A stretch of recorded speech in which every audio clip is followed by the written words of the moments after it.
when we weren't there, and he was the one that discovered that the sump pump had somehow turned off and our cellar was flooded, and called us up and let us know.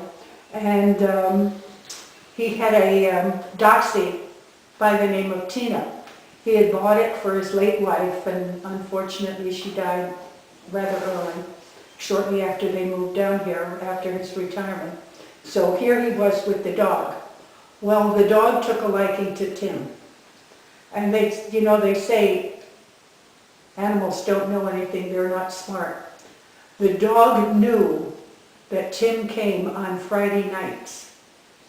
And Wes would say, Friday night, Tina was jumping at the door, wanting to get out, because she knew Tim was there. And he'd say, no, it's late. We never got here till after 10 o'clock. It's late, Tim has to go to bed. You can go and see Tim in the morning. Well, the next morning she was clamoring to get out of Wes's house. He let her out, and she'd come zipping over to our house, scratching at the door to get in, run into the house, run into the room where Tim was sleeping, jump on him, make him get up. And it was a wonderful, wonderful place for him to grow up. My other children were older, and all the other kids in our neighborhood in New Jersey were the same age as my other children. He really had nobody until he came down here, so it was really wonderful for him. As I said, the Borders lived in where Marie Dack's house was. Miss Lillian Hadaway lived where the flag is out. The Bravermans, of course, had the house which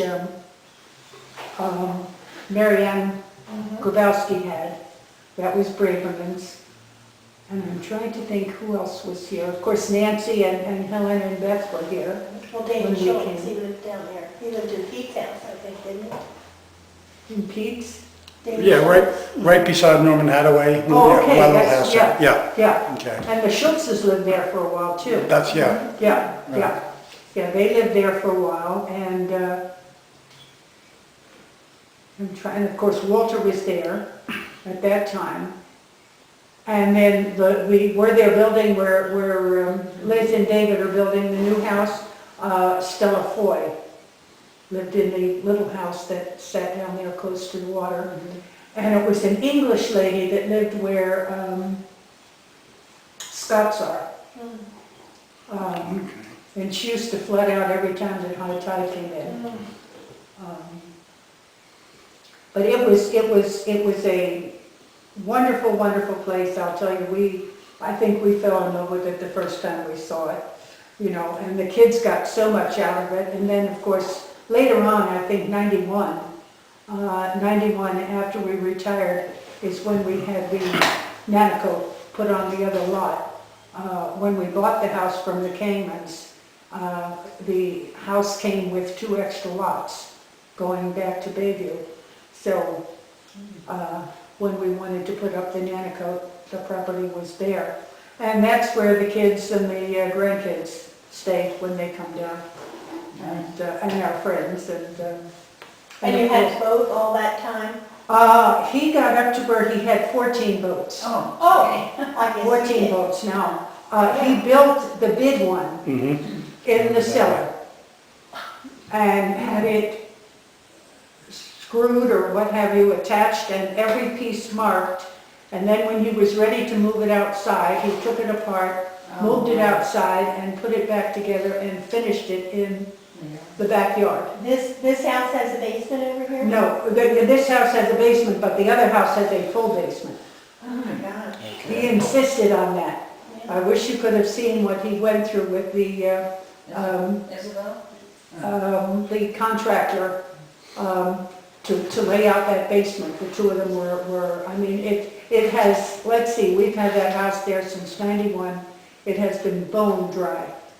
Absolutely bone dry. They put in French drains and I don't know what all else. I mean, it was a real project. And that's why it was so high when it was first built. If you remember, it looked like it stood out like a sore thumb.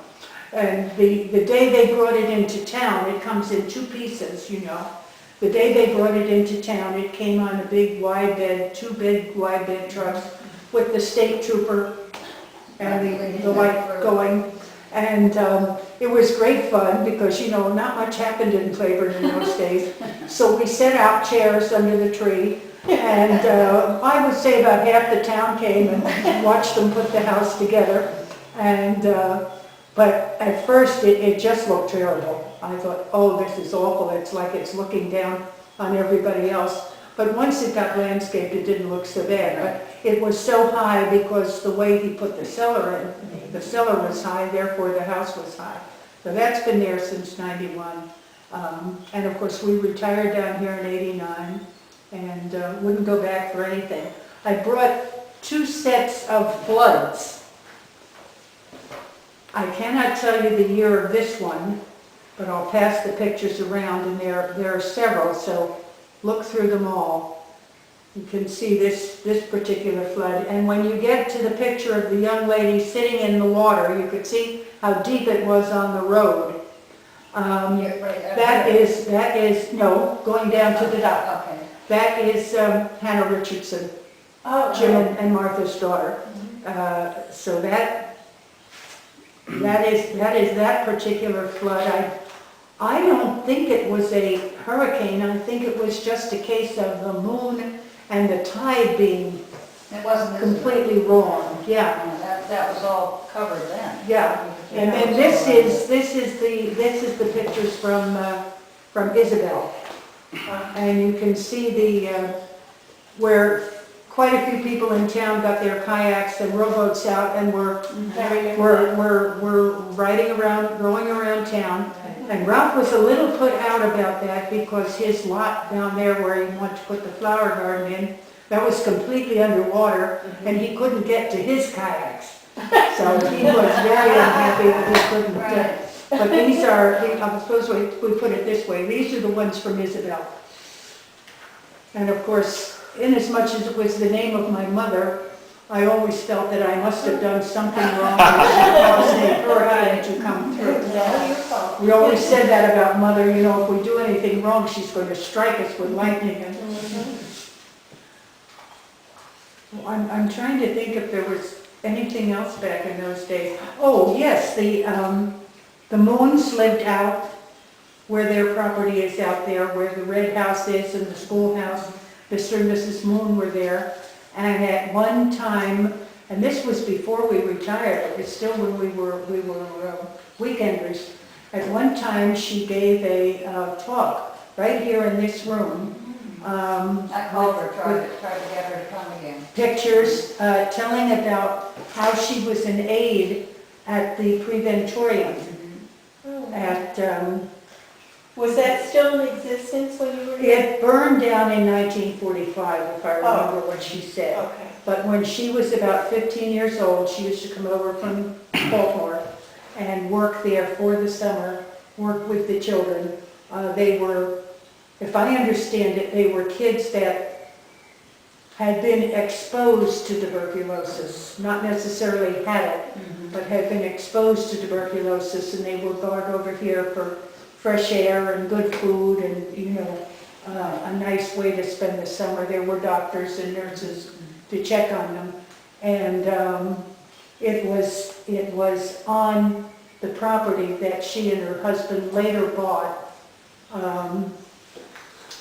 They were able to acquire 9 acres. The Preventorium was much larger than that. But later on, when she and her husband looked into it, they were able to buy 9 acres, and that's where the house and the schoolhouse are. Yeah. Now, what size is that property now? It's not 9 acres. About 8, I think is how it was advertised. Was it 8 acres, 8 or 9? Really? So it goes back a lot further than I knew. I figured. Yeah. Yeah, maybe a little bit. Yeah. although Now, not back on the right. she also took us on a tour of her home, and I understand that center section was supposed to have been a small Episcopal church. Right.